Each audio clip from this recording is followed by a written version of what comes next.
मैं सुरेंद्र कुमार आप सभी प्यारे छात्रों को पुनः प्रेम सर अलोली यूट्यूब चैनल पर हार्दिक हार्दिक स्वागत करता हूं।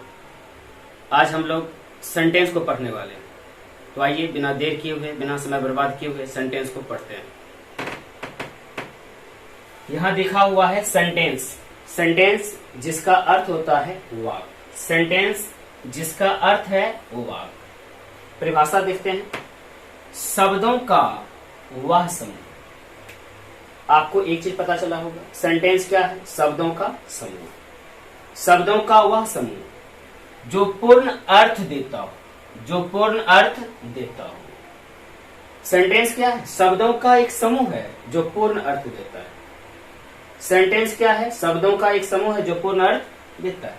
यानी शब्दों का वह समूह जो पूर्ण अर्थ देता हो, सेंटेंस कहलाता है। सेंटेंस कहलाता है। इंग्लिश समझते हैं।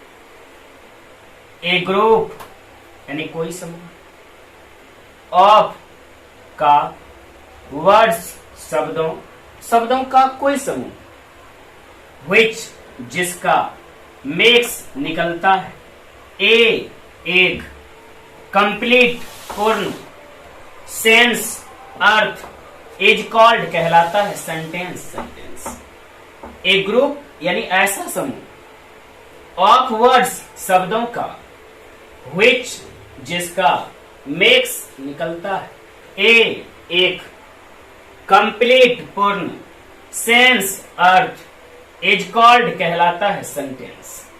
वाक्य समझते हैं। आई मैं, इट खाता हूं, एन एक, एप्पल सेब, डेली प्रतिदिन। मैं प्रतिदिन एक सेब खाता हूं। मैं प्रतिदिन एक सेब खाता हूं। आई एक वर्ड हो गया, इट दूसरा वर्ड हो गया, एन तीसरा वर्ड हो गया, एप्पल चौथा वर्ड हो गया, डेली पांचवा वर्ड हो गया। अर्थात एक ग्रुप ऑफ वर्ड्स हो गया। ये क्या हुआ? एक ग्रुप ऑफ वर्ड्स है। एक ग्रुप ऑफ वर्ड्स है। और हम लोग परिभाषा भी पढ़ रहे हैं। सेंटेंस क्या है? शब्दों का वह समूह है। सेंटेंस क्या है? शब्दों का वह समूह है जो पूर्ण अर्थ देता हो, जो पूर्ण अर्थ देता हो। ये भी पूर्ण अर्थ देता है। अब ऐसा नहीं है कि हम लोग इसमें से किसी भी शब्द को उल्टा पुल्टा लिख दें। आई, डेली, एन, इट, एप्पल। यहां जो है एक ग्रुप ऑफ वर्ड्स केवल है, इसका पूर्ण अर्थ नहीं होता। इसका मतलब सेंटेंस नहीं हुआ। सेंटेंस का अर्थ हुआ कि केवल एक ग्रुप ऑफ वर्ड्स नहीं होना चाहिए, बल्कि उसका पूर्ण अर्थ होना चाहिए। सेंटेंस का अर्थ क्या हुआ? कि सेंटेंस एक ग्रुप ऑफ वर्ड्स नहीं होना चाहिए, उसका पूर्ण अर्थ होना चाहिए। ये क्या है आपका? देख लीजिए। यहां पर जो होता है केवल और केवल एक ग्रुप ऑफ वर्ड्स है, इसका पूर्ण अर्थ नहीं होता, तो ये सेंटेंस नहीं हुआ। दूसरा वाक्य ध्यान दीजिए। दूसरा वाक्य है व्हाट क्या, इज है, योर आपका, नेम नाम, आपका नाम क्या है। इंट्रोगेटिव सेंटेंस है, इसलिए इंट्रोगेशन मार्क का प्रयोग किया गया है। यानी आपका क्या नाम है?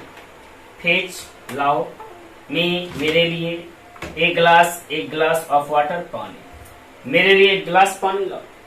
इसमें कहीं न कहीं आज्ञा दी गई है, इसलिए इसे इंपेरेटिव सेंटेंस कहते हैं। मे यू लिव लॉन्ग, आपकी उम्र लंबी हो, आप दीर्घायु हो। How beautiful, she is, how कितना, ब्यूटीफुल सुंदर, सी इज वह कितना सुंदर वह है। अंग्रेजी में सेंटेंस 5 प्रकार के होते हैं। अंग्रेजी में सेंटेंस कितने प्रकार के होते हैं? 5 प्रकार के होते हैं।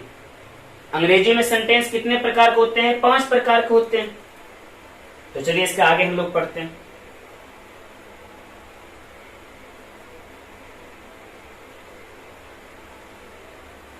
सेंटेंस का सबसे पहला प्रकार जानिए।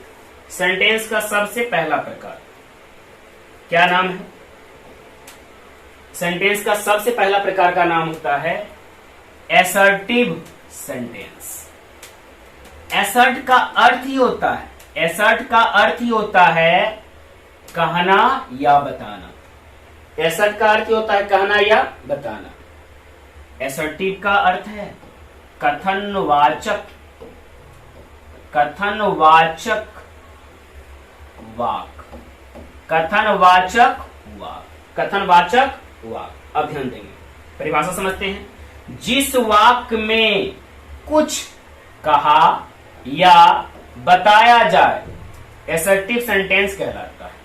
जिस वाक्य में कुछ कहा या बताया जाए एसर्टिव सेंटेंस कहलाता है। इंग्लिश में समझते हैं।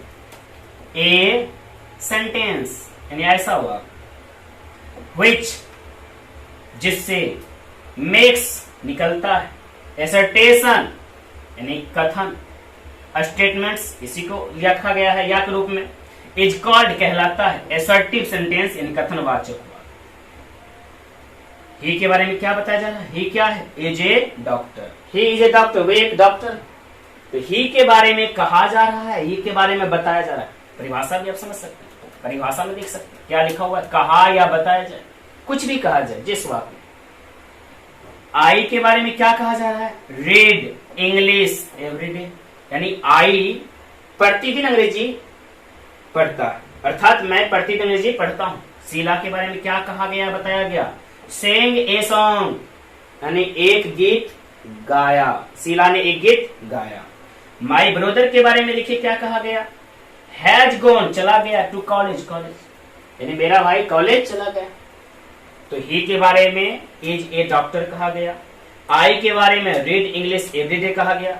शीला के बारे में सेंग ए सॉन्ग कहा गया। माई ब्रदर के बारे में हैज गॉन टू कॉलेज।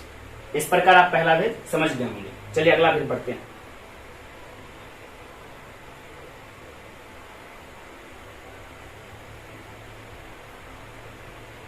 दूसरे भेद का नाम है इंटेरोगेटिव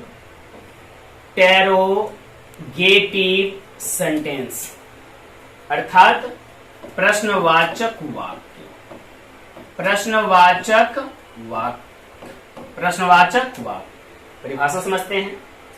वह वाक्य जिससे प्रश्न पूछा जाए,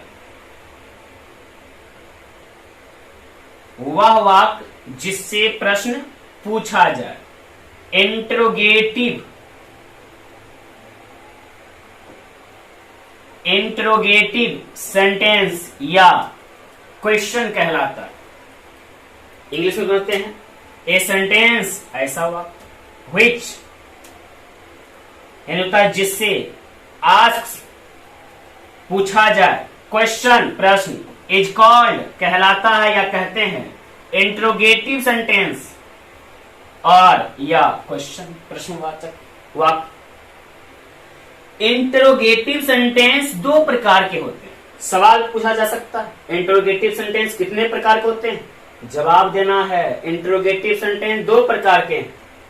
पहला का नाम यस नो क्वेश्चन, दूसरा का नाम WH क्वेश्चन। समझ लेते हैं। वह प्रश्न जिसका उत्तर यस या नो अर्थात हाँ या नहीं में हो उसे क्या कहते हैं? यस नो क्वेश्चन बोलते हैं। इस दोनों को समझ लीजिए।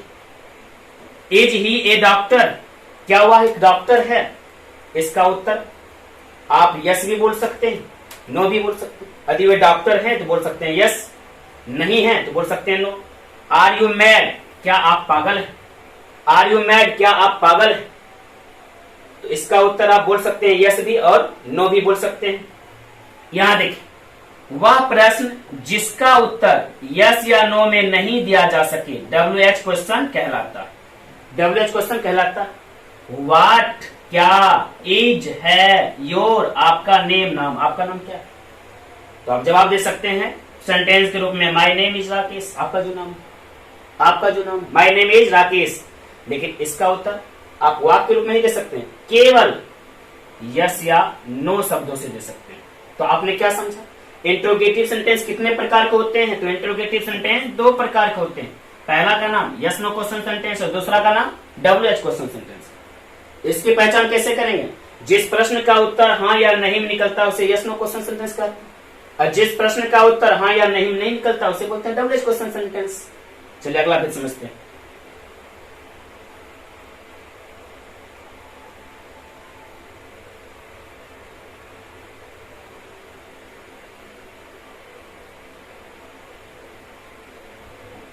तीसरा भेद का नाम इम्पेरेटिव सेंटेंस। इम्पेरेटिव सेंटेंस अर्थात आज्ञा सूचक वाक्य।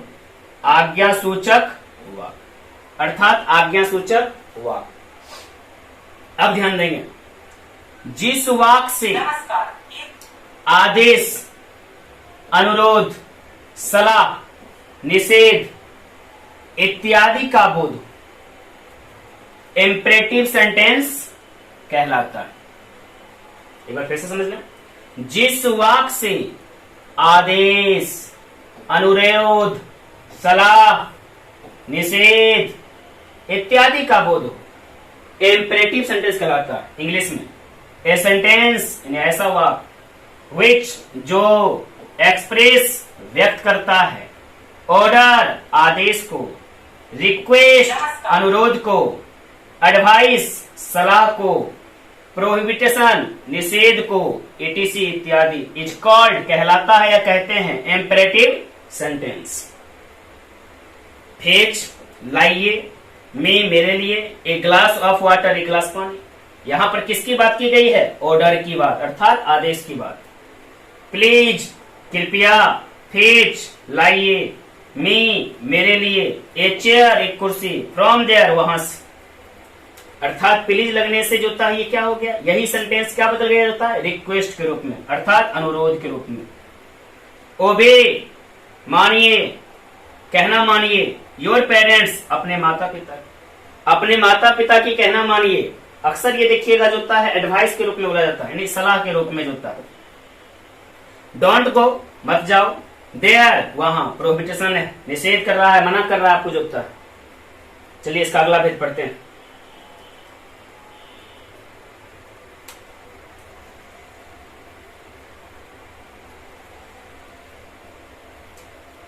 अगले भेद का नाम देखिए क्या लिखा हुआ, ऑप्टेटिव सेंटेंस। ऑप्टेटिव सेंटेंस अर्थात कामना सूचक वाक्य। कामना सूचक वाक्य परिभाषा समझते हैं, वह वाक्य जिससे आंतरिक इच्छा, आंतरिक इच्छा के रूप में क्या क्या हो सकता है? आशीर्वाद, आशीर्वाद या अभिशाप का भाव प्रकट हो, ऑप्टेटिव सेंटेंस कहलाता है। ए सेंटेंस ऐसा वाक्य विच जो एक्सप्रेसेस प्रकट करता है, इंटरनल आंतरिक, विश इच्छा, ब्लेसिंग आशीर्वाद, और या कर्स अभिशाप इज कॉल्ड कहलाता है या कहते हैं ऑप्टेटिव सेंटेंस। सेंटेंस देख लीजिए, may you have a pleasant journey, यानी आपकी यात्रा सुखद हो, आपकी यात्रा सुखद हो। ये क्या है? ब्लेसिंग। ब्लेसिंग का अर्थ आशीर्वाद। मे ही फेल इन द एग्जाम, यानी वह एग्जाम में फेल हो जाए। ये क्या है? कर्स अर्थात अभिशाप, अर्थात अभिशाप। तो ऑप्टेटिव सेंटेंस, ऑप्टेटिव सेंटेंस के अंत में एक्सक्लामेटरी मार्क यानी विस्मयादि बोधक चिन्ह, और शुरू में का प्रयोग अवश्य होगा, और शुरू में का प्रयोग अवश्य होगा। आपने देखिए ये दोनों वाक्य में किसका प्रयोग किया गया है? मे का प्रयोग। और सेंटेंस के अंत में देखिए किसका प्रयोग किया गया? एक्सक्लामेशन मार्क का प्रयोग किया गया। चलिए सबसे अंतिम अर्थात आखिरी भेद को पढ़ते हैं, पांचवा भेद को।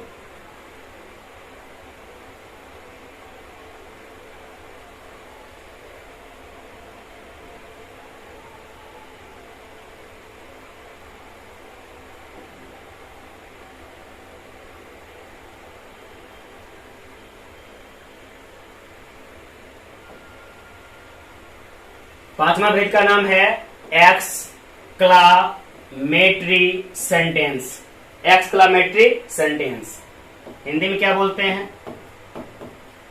विस्मय सूचक वाक्य। विस्मय सूचक वाक्य। विस्मय सूचक वाक्य परिभाषा समझते हैं।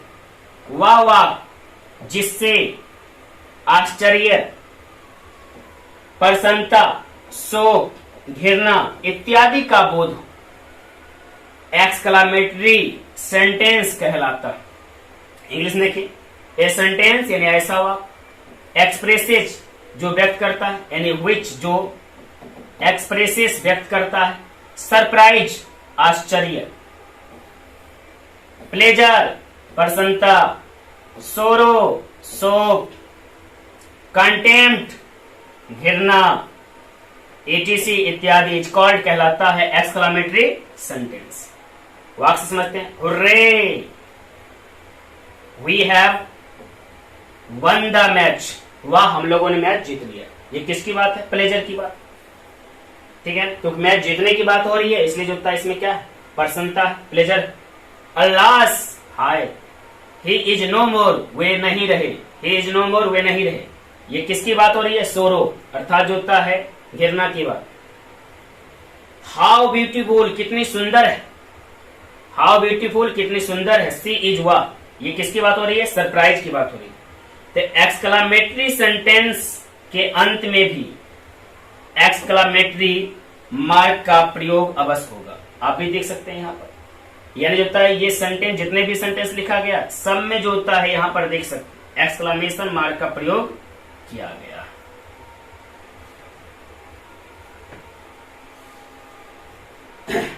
तो आज ने आप लोगों ने क्या समझा होगा? आज आप लोगों ने जो होता है सेंटेंस के पांचों भेद जाने। आज के लिए इतना ही काफी। धन्यवाद।